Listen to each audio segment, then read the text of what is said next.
കമലാ ഹാരിസ് വീണ്ടും പ്രസിഡന്റ് സ്ഥാനാർത്ഥി ആയി മത്സരിക്കണോ?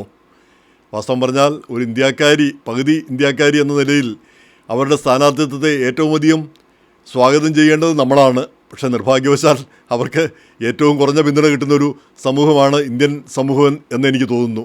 പ്രത്യേകിച്ച് നമ്മുടെ ഇന്ത്യക്കാരുടെ ഒരു അസൂയ, മറ്റൊരു ഇന്ത്യക്കാരൻ രക്ഷപ്പെടരുത് എന്നുള്ളൊരു മനോഭാവം നമ്മുടെ എല്ലാം മനസ്സിൽ ഉണ്ടെന്ന് തോന്നുന്നു. അതൊരു കാര്യം. രണ്ടാമത്തെ കാര്യം, അവരുടെ പ്രകടനം, കഴിഞ്ഞ തവണത്തെ പ്രകടനത്തെപ്പറ്റി നമുക്ക് വലിയ അഭിപ്രായ വ്യത്യാസങ്ങളുണ്ട്. അവർ വിജയിക്കാമായിരുന്ന ഒരു മത്സരം കൊണ്ടുപോയി കളഞ്ഞു കുളിച്ചു എന്ന് മാത്രമല്ല, $1 ബില്യൺ അത്രയധികം ഇതിനു മുമ്പ് ഒരു ഇലക്ഷനിലും ഒരാൾക്കും ചെലവഴിക്കാൻ കഴിഞ്ഞിട്ടില്ല.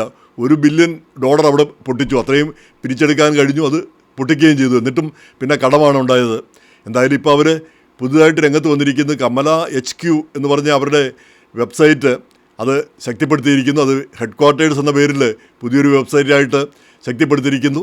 അത് എക്സിലും പിന്നെ ഇൻസ്റ്റാഗ്രാമിലും യൂട്യൂബിലും എല്ലാം കാണും. അവിടെ ആ വെബ്സൈറ്റിൽ ഈ പുതിയ ആളുകളും മഹാന്മാരും മഹാരഥന്മാരുമായിട്ടുള്ള ആളുകളൊക്കെ അവിടെ വരും, അവരുടെ അഭിപ്രായങ്ങൾ പറയും.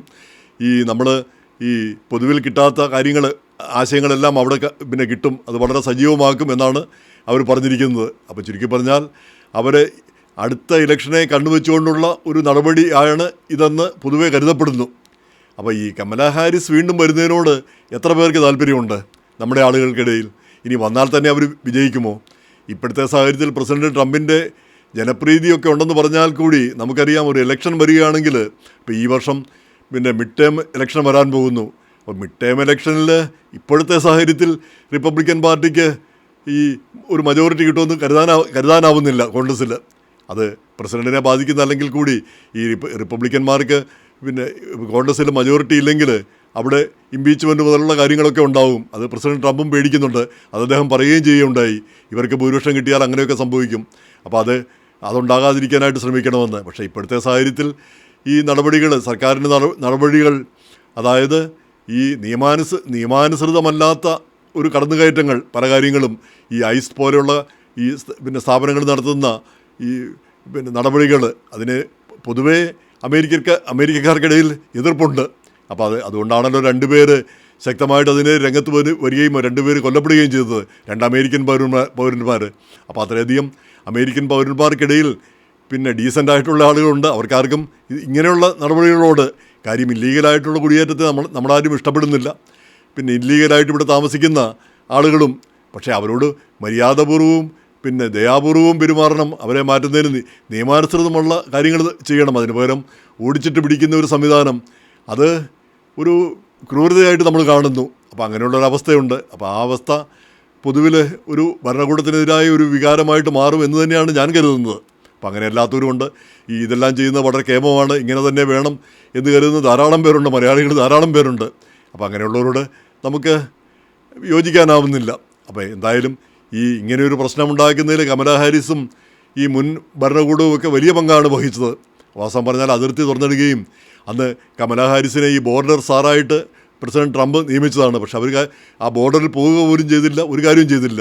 ആളുകളിങ്ങനെ വരരുതെന്നൊക്കെ പറഞ്ഞു എന്നല്ലാതെ അതിനെതിരെ ഒരു നടപടിയും എടുത്തില്ല. ലക്ഷക്കണക്കിന് ആളുകൾ മതിലിയാടി ഇങ്ങ് വന്നു, അത് ലോകത്തിൻ്റെ എല്ലാ ഭാഗത്തു നിന്നും. അപ്പോൾ അതിനെതിരെ അമേരിക്കയ്ക്ക് ഒട്ടാകെ രോഷമായി. അങ്ങനെ പ്രസിഡന്റ് ട്രംപ് വിജയിക്കുകയും ചെയ്തു. ഇപ്പോൾ സ്ഥിതി ഇതുമായി.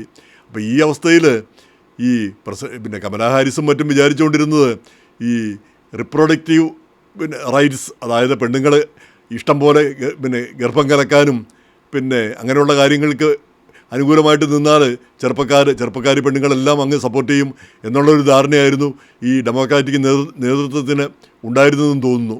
എന്തായാലും അത് ശരിയല്ല എന്നാണ് ഇലക്ഷനിൽ തെളിയുന്നത്. അവർ അനിയന്ത്രിതമായ ഇങ്ങനെയുള്ള ലൈംഗിക അരാജകത്വം, അതൊന്നും അമേരിക്കൻ ജനത ആഗ്രഹിക്കുന്ന കാര്യമല്ല. അവരൊരു വയാമീഡിയ പോകുന്ന ഒരു ജനതയാണ് അമേരിക്കയിലുള്ളത്.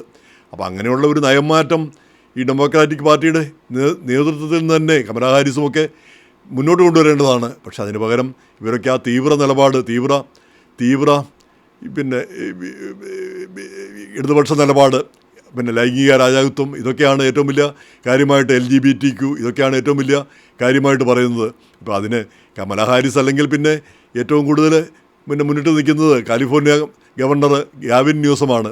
അദ്ദേഹത്തിൻ്റെ നിലപാടും ഒട്ടും വ്യത്യസ്തമല്ല. ഇതേ ആശയങ്ങളൊക്കെ തന്നെയാണ് അദ്ദേഹത്തിനുമുള്ളത്. അദ്ദേഹം പിന്നെ ഈ സാൻ ഫ്രാൻസിസ്കോ മേയറായിരുന്നപ്പോൾ മുതൽ ഈ സ്വവർഗ LGBTQ ആ രംഗത്ത് ഇതിനൊക്കെ നൽകിയ പ്രോത്സാഹനങ്ങൾ നമുക്കെല്ലാവർക്കും അറിയാവുന്നതാണ്. അപ്പോൾ അങ്ങനെയുള്ള നേതാക്കൾ അങ്ങനെയുള്ള കാര്യങ്ങൾ അങ്ങനെയുള്ള അജണ്ടയുമായിട്ട് വരുമ്പോൾ അമേരിക്കൻ ജനതയ്ക്ക് അതല്ല പ്രയോറിറ്റി. അവർക്ക് സാമ്പത്തികമായ ജീവിത കാര്യങ്ങളും ജീവിത പ്രശ്നങ്ങളും പിന്നെ സാമ്പത്തികമായ കാര്യങ്ങളും ഇതൊക്കെയാണ് പ്രശ്നങ്ങൾ. അപ്പോൾ അത് മനസ്സിലാക്കാതെ ഇങ്ങനെയുള്ള താത്വികമായ പ്രശ്നങ്ങൾ അത് മുന്നിൽ കൊണ്ടുവരുന്നതാണ് കമലാ ഹാരിസിൻ്റെയും ഈ ഗാവിൻ ന്യൂസമിൻ്റെയും ഒക്കെ ഒരു പരാജയമെന്ന് എനിക്ക് തോന്നുന്നു. എന്ന് മാത്രമല്ല ഡെമോക്രാറ്റിക് പാർട്ടിയിൽ വേറെ നല്ല നേതാക്കൾ ആരുമില്ലേ? ഇവർ ഈ പിന്നെ നമ്മൾ മടുത്ത നേതാക്കൾ കണ്ട് മടുത്ത ആളുകൾ, അതിന് പുറമെ പുതിയ ആളുകൾ വരട്ടെ, പുതിയ കരുത്തരായ ആളുകൾ വരട്ടെ. അങ്ങനെ വന്നു കഴിഞ്ഞാൽ അടുത്ത ഇലക്ഷനിൽ മിക്കവാറും JD വാൻസ് ആയിരിക്കും അടുത്ത പ്രസിഡന്റ് സ്ഥാനാർത്ഥിയാകാൻ സാധ്യത.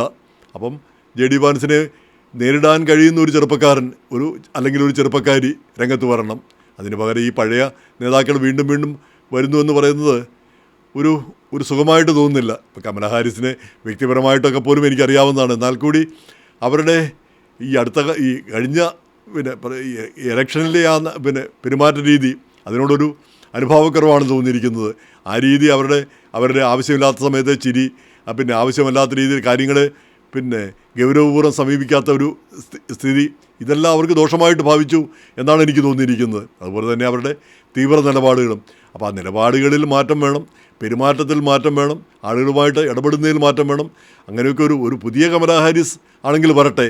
അല്ലെങ്കിൽ പിന്നെ ഈ പഴയ കമലാ ഹാരിസ് ആണെങ്കിൽ പിന്നെ അതിനൊരർത്ഥവുമില്ല. ഡെമോക്രാറ്റുകൾ പിന്നെയും തോക്കുന്ന ഒരവസ്ഥയായിരിക്കും ഉണ്ടാവുക. എന്തായാലും കാത്തിരുന്ന് കാണേണ്ട കാര്യം തന്നെ.